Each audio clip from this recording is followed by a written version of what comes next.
Meus irmãos, uma boa noite a todos.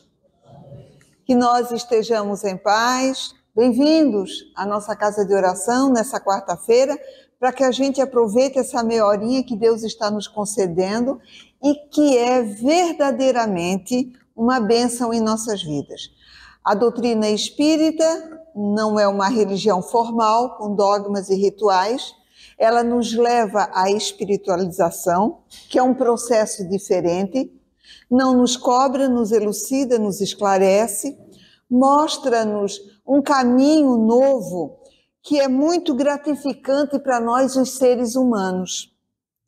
Nós saímos do pensamento divino, nós somos filhos de Deus, nós possuímos a genética divina e nós temos um atributo que é algo que não tem preço, que é a possibilidade de termos a liberdade de pensar e de agir, de ter atitudes que podem ser equivocadas ou não. Mas nós somos pessoas que temos uma tendência, um desejo muito grande, e isso vem de Deus, de liberdade. Liberdade para escolher, liberdade para ter um tempo, liberdade para fazer a caminhada, liberdade inclusive para se equivocar e ter responsabilidade de assumir os equívocos. Isso é muito bom, isso é maravilhoso, isso a doutrina nos ensina. E isso está em nós. Por isso, quando a gente fala Deus, que é um manancial inesgotável de amor. Quer dizer, não tem fim esse manancial. E isso tem um significado muito mais abrangente, transcendente, que Deus nos ama sempre. E o que seria esse amor de Deus que nós estamos ensaiando?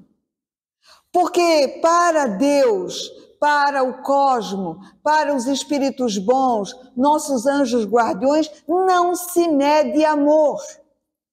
Não se mede amor. Um anjo não ama mais do que um ser que vive num planeta de expiações como o nosso. Nós estamos ensaiando o amor. Amor é amor. Amor que vai se requintando, isso sim. Por que ele se requinta? Porque nós vamos aprendendo a amar com justiça, com empatia, com solidariedade, com respeito. Por quê? Porque nós vamos requintando o sentimento. E isso é maravilhoso.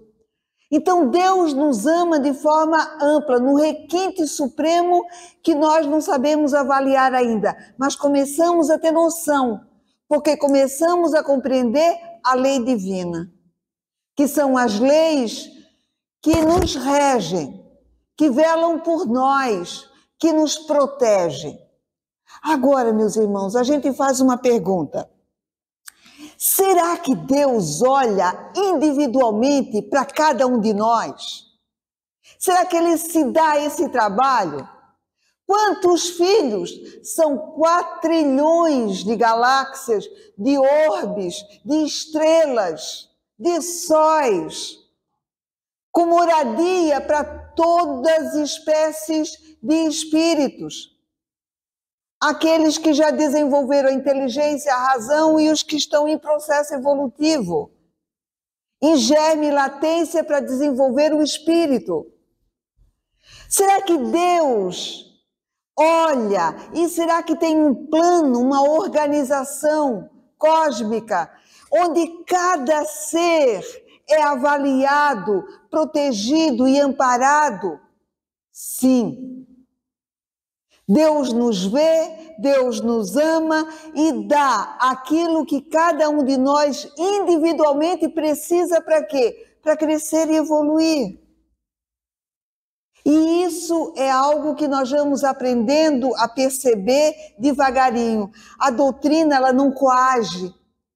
Ela faz a gente se aperceber onde que existe o amor da divindade, onde existe a ação de Deus na nossa vida, e a gente passa a aprender com isso há séculos e milênios.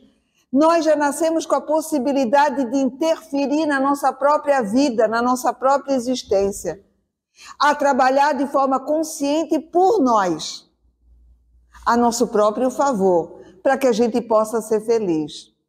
Então, como é que Deus age? Como é que Deus mostra a sua presença individualmente na pedagogia que exerce, observando cada um de nós nesse contingente evolutivo? Por quê? Porque nós estamos trilhando uma estrada evolutiva. E nós mudamos, sim, não de estrada.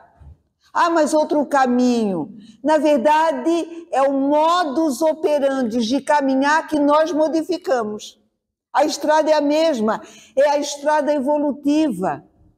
Só que nós vamos nos aperfeiçoando, nos modificando e o modus operandi de caminhar se transforma. Isso é maravilhoso, porque daí nós vamos ver pelo caminho aquilo que a nossa consciência e o nosso intelecto já desenvolvido consegue ver, sentir.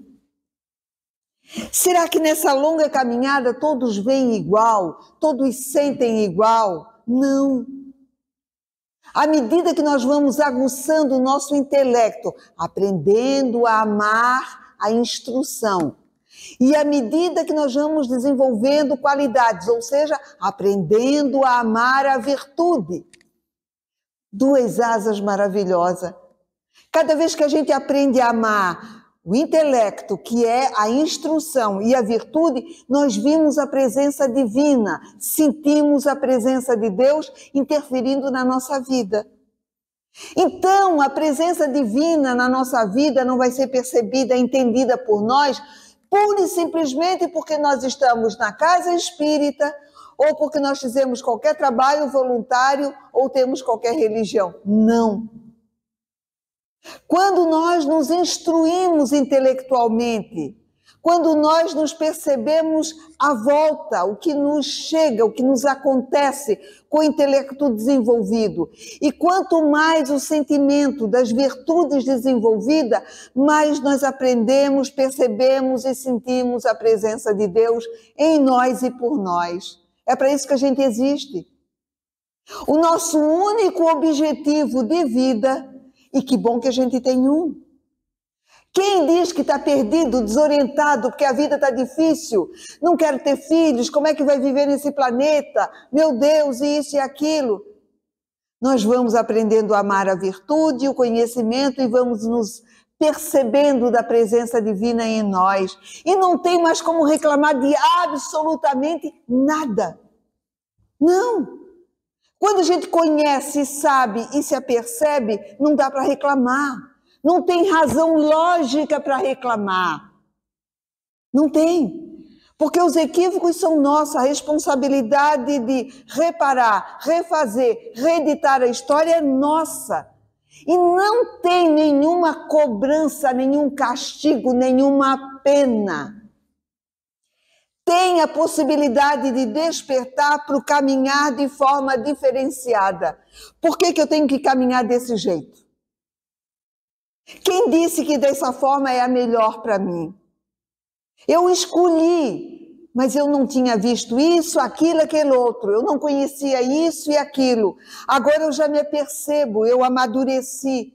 Por que eu vou fazer da mesma forma? Se eu quero colher diferente, eu vou modificar. E tem tempo para isso? Não! Nós somos espíritos imortais e vamos viver por toda a eternidade. Deus não cronometra o tempo como nós, com cobrança. Ou seja, Ele vai nos favorecer com a sua presença para a gente fazer melhores escolhas e para a gente se autoeducar e se reeducar. Vamos dar um exemplo da história muito bonito. Chico Xavier, quando estava reencarnado, O seu mentor era Emanuel. E Emanuel teve uma reencarnação pretérita, onde ele foi um senador romano chamado Públio Lentúlio, casado com uma moça, um espírito mais evoluído, chamado Lívia. Teve 2 filhos, a Flávia e o Marcos.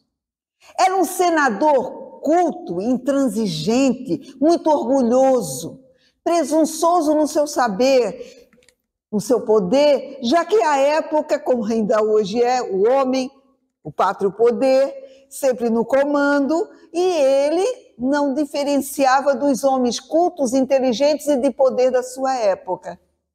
Só que a sua filha adoece com o que antigamente se chamava de lepra, hoje nós usamos o termo hanseníase. E a pequena Flávia estava com hanseníase. Foram para a Palestina para buscar ajuda e lá chegaram. Só que a menina começou a piorar muito.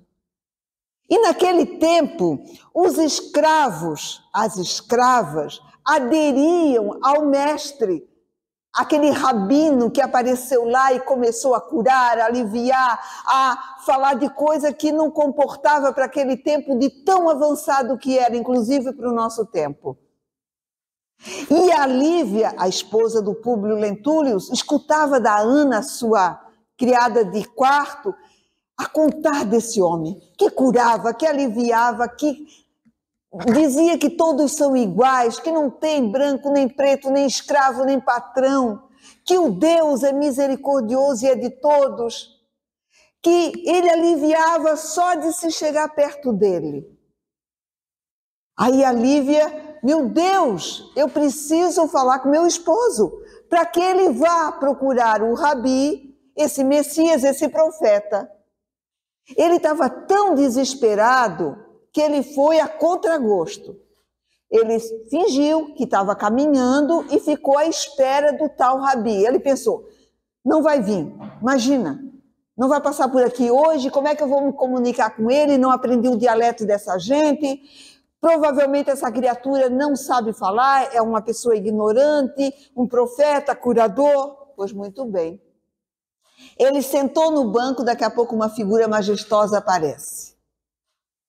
Essa criatura que aparece para ele tem um potencial magnético tão profundo que ele chora. Raras vezes na vida do Públio Lentúlio ele chorou. E diante do magnetismo de Jesus ele chora. Ele chega a cair de joelhos. E Jesus pergunta numa língua que ele entendeu e que ele não sabia como que acontecia o fato. Jesus, por que me procuras, senador? E eles não têm o que dizer. E Jesus se antecipa e diz assim para ele, eu não vim por causa do senador romano orgulhoso. Eu vim por aquela mulher que na tua casa reza pela cura da tua filha.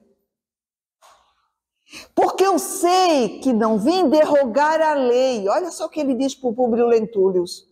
Os séculos vão passar, até que um dia tu renova a tua postura, a tua conduta, o teu modo de ver e de pensar. Eu não vim derrogar a lei, quer dizer, eu não vim forçar uma situação para que haja um convencimento e que tu te convertas. Não.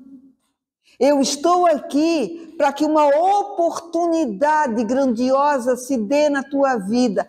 E o Públio lembra de um sonho que ele teve.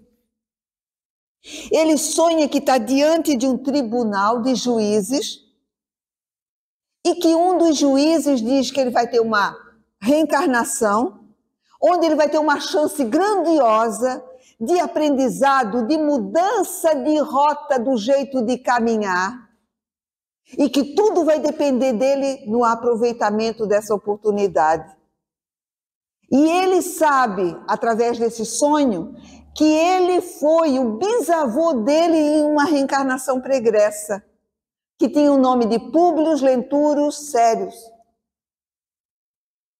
que era um cônsul, um homem que cometeu atrocidades, matou muita gente, forjou processos falsos para ganhar dinheiro, ele fez um monte de coisas inenarráveis, de dificuldades.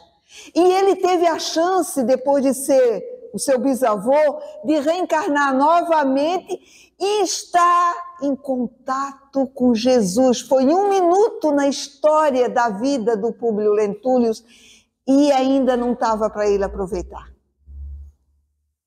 Não tinha chegado o momento. Orgulhoso demais.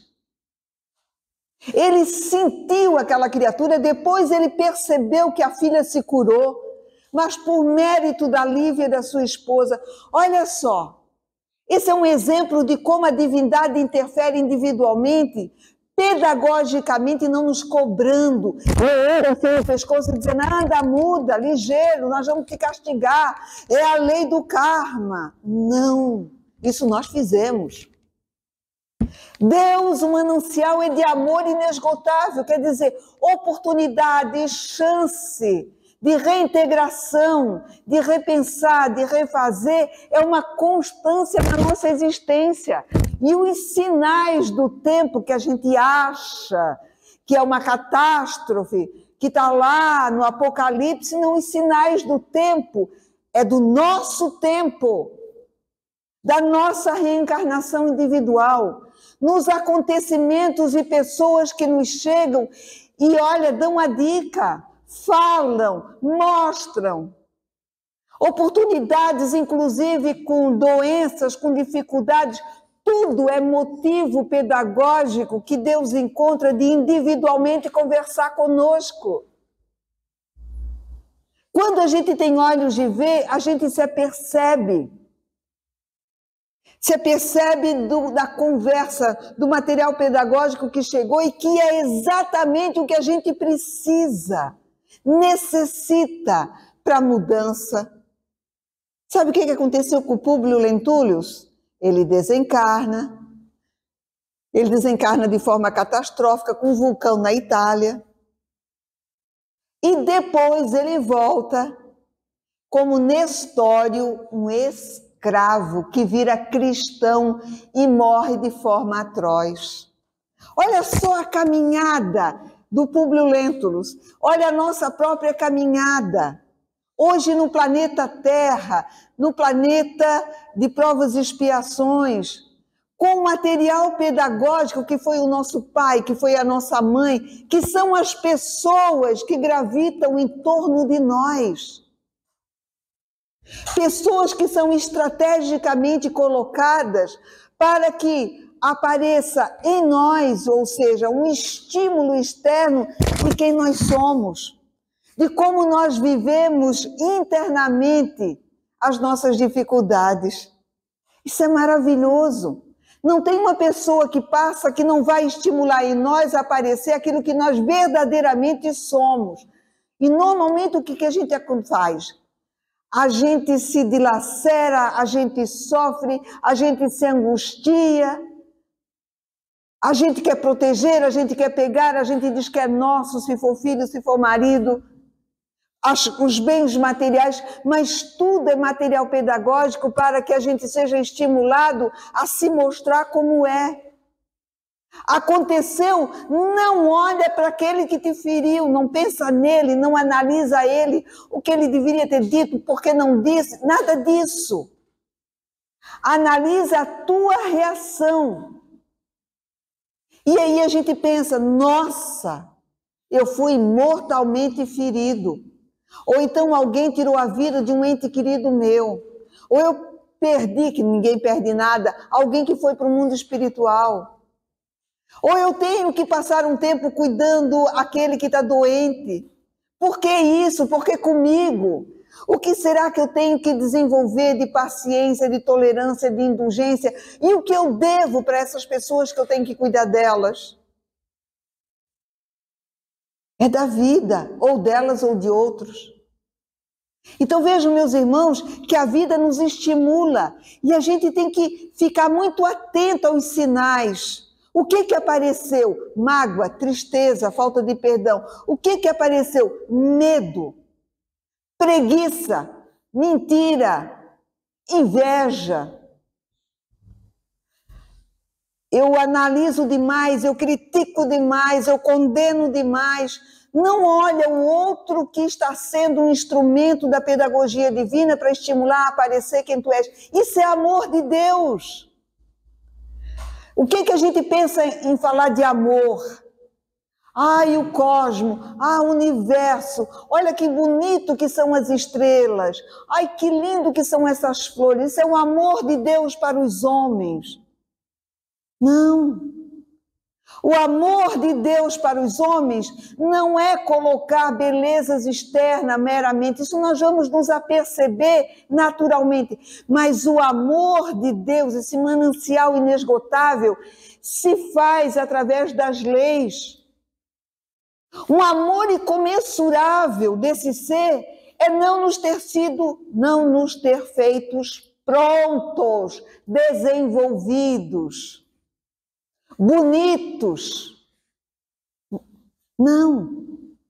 Simples, um protozoário, um ser unicelular, um cristal, uma ameba. Uma vida simples, precária, um ser com corpo ainda muito primitivo. Fomos nós. Ninguém nasceu pronto. Isso é amor. Isso é amor. Por que a gente quer dar tudo pronto para os nossos filhos? Isso não é amor. Garantir o futuro deles. Será? Se a gente for perguntar o objetivo das pessoas hoje de vida, qual é? Quero fazer uma faculdade, quero fazer pós-graduação, fazer um concurso de preferência federal porque ganha mais, ter um patrimônio sólido para uma velhice sólida, aí morre antes, desencarna antes.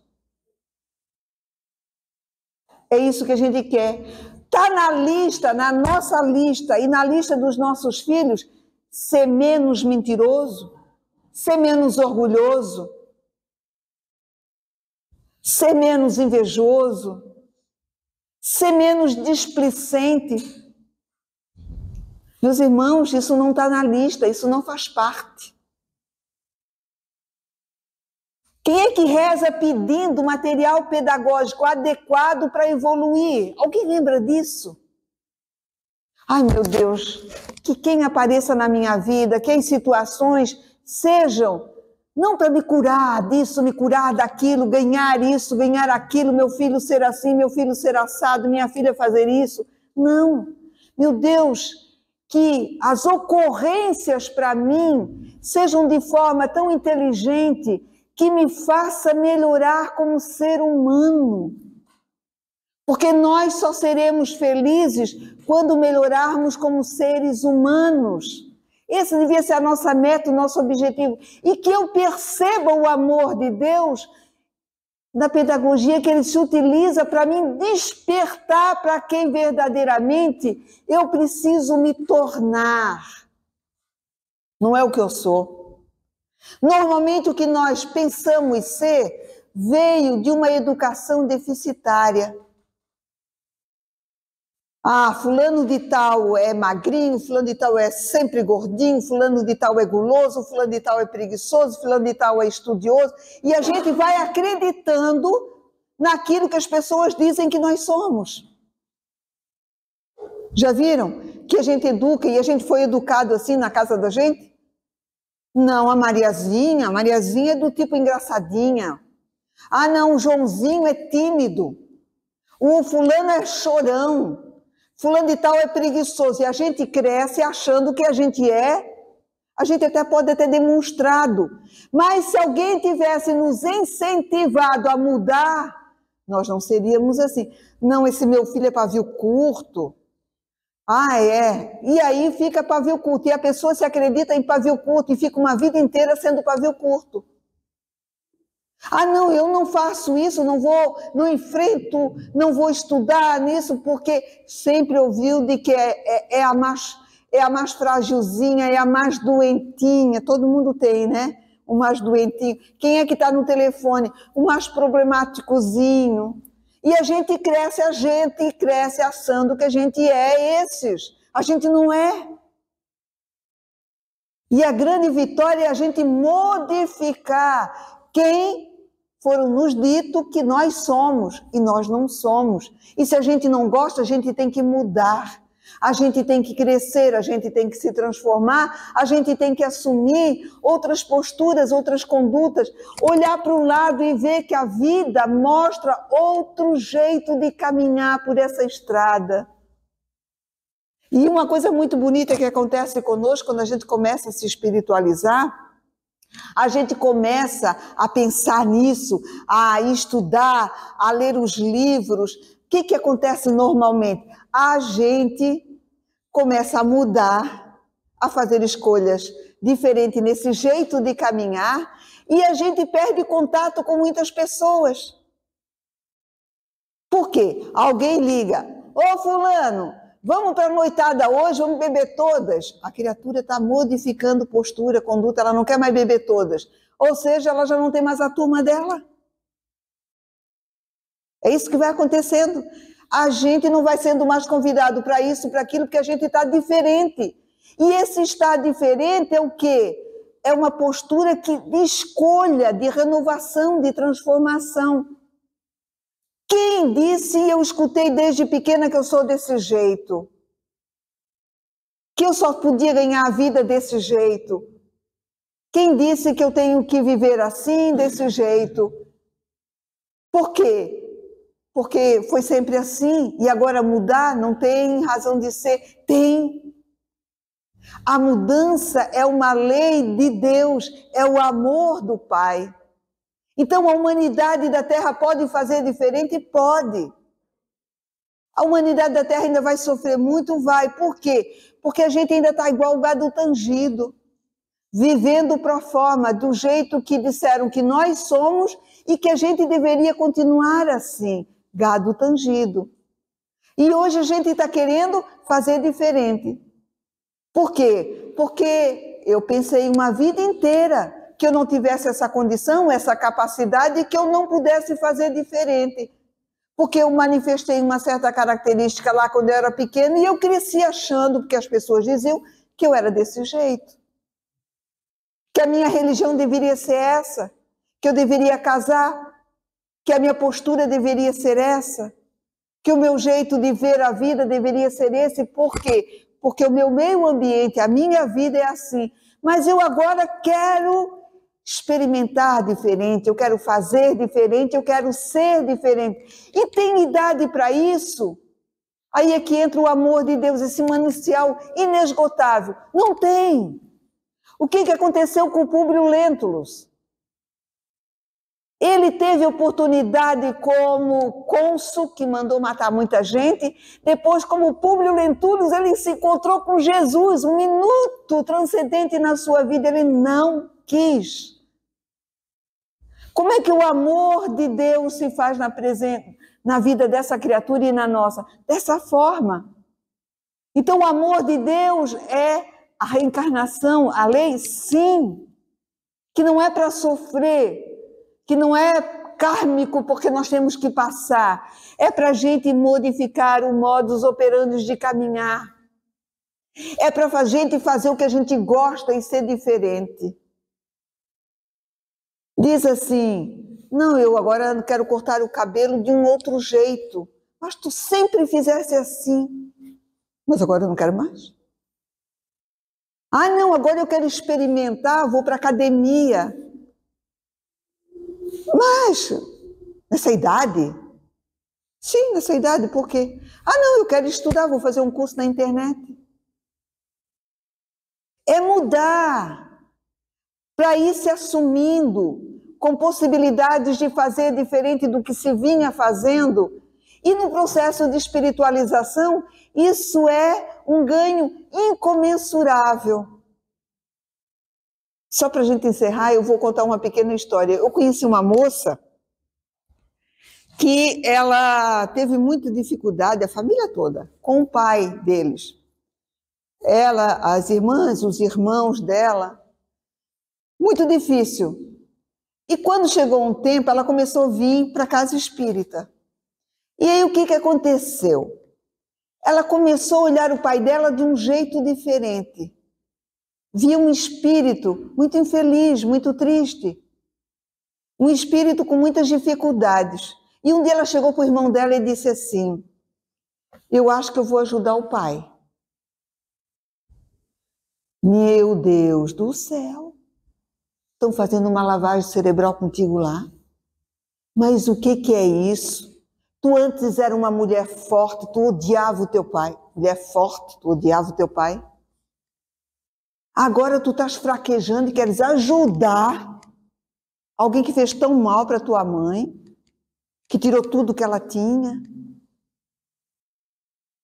Olha só como a gente, no processo de espiritualização, ou seja, o modus operandi de caminhar pela estrada evolutiva, vai nos tornando uma individuação. Ou seja, alguém que faz escolhas que diferem da caminhada das pessoas. Nós vamos na contramão. E isso é maravilhoso. Isso é liberdade. E o amor de Deus se consubstancia em não ter tempo, não tem hora, não tem lugar, não tem encarnação. É quando a oportunidade chega e a gente se apercebe. E quantos séculos e quantos milênios demorou para aquele espírito que hoje é um Cristo? Faz diferença para hoje e para ele? Que a gente diz assim, credo, está 50 anos na doutrina espírita, não mudou nada. Quanto tempo aquela criatura que hoje é um Cristo, quer dizer, o espírito de mais alta hierarquia, o tempo parou para ele agora, ele já nem lembra de quem ele foi, o que ele fez, ou a duração da caminhada dele. Quem conta duração e mede somos nós. O amor de Deus não faz isso. Que estrada percorreu Jesus?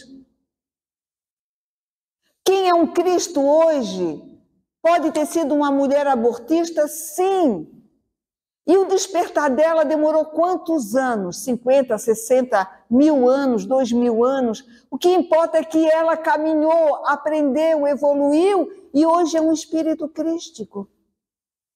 Isso é transcendente, isso é revolucionário, isso se chama amor. Dá liberdade para nós porque nos trata com dignidade, com respeito. Plantou, colheu. E que ninguém tem nada com isso. É seguir em frente. É fazer o bem no limite dos nossos esforços. É pensar em nós, nas nossas dificuldades, aceitar como somos e não aceitar nem rótulos daquilo que disseram que nós somos e que nós não somos, porque nós queremos mudar. E se a vida nos oportuniza, a gente faz, a gente cresce, a gente floresce. Então, meus irmãos, que nesse planeta tão cheio de gente, tão cheio de si, que não muda um milímetro o jeito de pensar e de agir, que tem já padrão de comportamento e que não aceita as diferenças, essa criatura vai despertar um dia. O tempo que dure, para Deus, o tempo nem existe na dimensão extrafísica. Nós é que nos arrastamos e a gente tem que alçar voos. Comece as mudanças em pequenas coisas do teu dia a dia, da tua vida, no que tu gosta e faz diferente.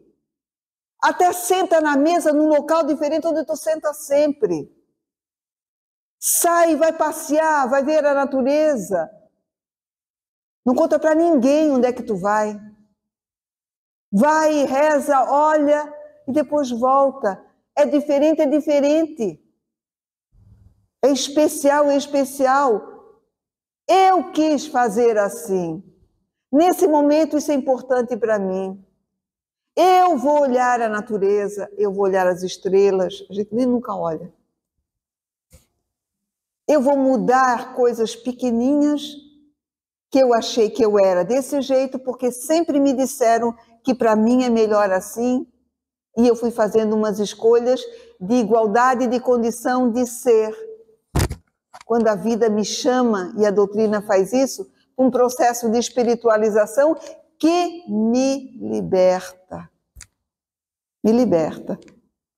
Então, cada um que vem aqui tem o seu modus operandi de viver individualizado. A caminhada para nós todos é diferente. O caminho é o mesmo, é o da evolução.